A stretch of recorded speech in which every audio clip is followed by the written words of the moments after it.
दलों की, जिन्होंने 75 साल तक हम लोगों को बांटने का काम किया, हम लोग का मत हासिल करने का काम किया, और उसके बाद बदले में हमें क्या मिला? कुछ नहीं। आज भी वही बदहाल परिस्थिति में हमारे गांव है। आज भी हम लोग छोटी छोटी जरूरतों के लिए संघर्ष कर रहे हैं, सड़क के लिए, बिजली के लिए, पानी के लिए। युवा आज भी संघर्ष कर रहा है कि भैया हमें एक रोजगार मिल जाए। पढ़े लिखे युवा डिग्री लेकर घूम रहे मजदूरी का काम करने के लिए। कौन जिम्मेदार है भैया? कौन जिम्मेदार है? ये जिम्मेदारी जवाबदेही तय करने का समय, ये हम लोग को समझने का समय है कि भैया जो आकर जाति के नाम पर वोट मांग के चला जाता है, उसने किया क्या हमारे लिए, क्या हमारे प्रदेश के लिए? उत्तर प्रदेश इतना बड़ा प्रदेश, सबसे ज्यादा रोजगार के अवसर हमारे प्रदेश में होने चाहिए थे, पर अफसोस उत्तर प्रदेश के लोगों को दूसरे प्रदेश जाना पड़ता है।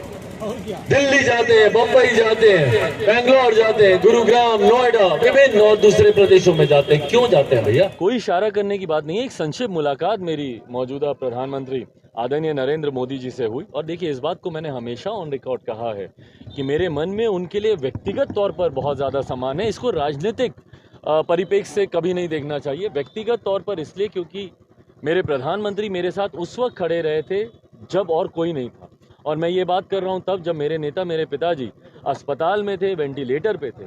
वो एक ऐसा समय था जब दिन में 2-2 बार प्रधानमंत्री जी का फ़ोन आता था। और सुख की घड़ी में कोई आपके साथ हो नहीं हो, आप याद रखें नहीं रखें, पर जो व्यक्ति दुख की घड़ी में आपके साथ खड़ा रहता है, उसके परोपकार को कभी नहीं भूलना चाहिए। तो ये व्यक्तिगत रिश्ता मेरा मेरे प्रधानमंत्री के साथ है, और उनसे जो एक संक्षिप्त मुलाकात हुई थी उसी की तस्वीर मैंने सोशल मीडिया प्लेटफॉर्म पे मैंने साझा की थी।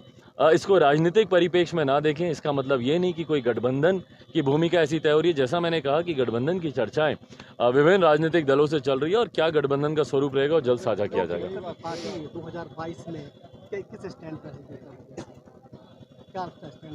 देखिए स्टैंड, जैसा मैंने कहा कि हम लोग अपने विजन डॉक्यूमेंट के साथ, और एक समय ऐसा रहा था भैया जब लोक जनशक्ति पार्टी का एक बड़ा जनाधार उत्तर प्रदेश में था। कई विधायक हम लोग के यहाँ से जीतकर उत्तर प्रदेश की विधानसभा में जाते रहे हैं, हमारा प्रतिनिधित्व वहाँ पे करते रहे हैं।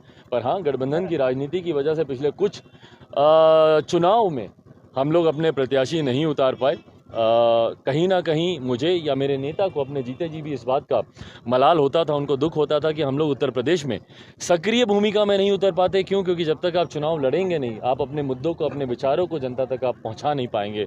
तो इसीलिए उनके रहते रहते ये निर्णय लिया गया था कि जहाँ जहाँ पे भी चुनाव होंगे, अगर राज्य इकाई चाहेगी तो हम लोग वहाँ पर चुनाव लड़ेंगे। और इस बार केंद्रीय संसदीय बोर्ड को उत्तर प्रदेश राज्य इकाई के द्वारा और इवन पंजाब की राज्य इकाई के द्वारा ये प्रस्ताव आया है कि दोनों राज्यों में चुनाव लड़ना चाहिए, और दोनों राज्यों में पार्टी चुनाव लड़े। 5 साल में जिस तरीके का एक अनप्रेसिडेंटेड जनाधार मौजूदा भारतीय जनता पार्टी की सरकार को मिला,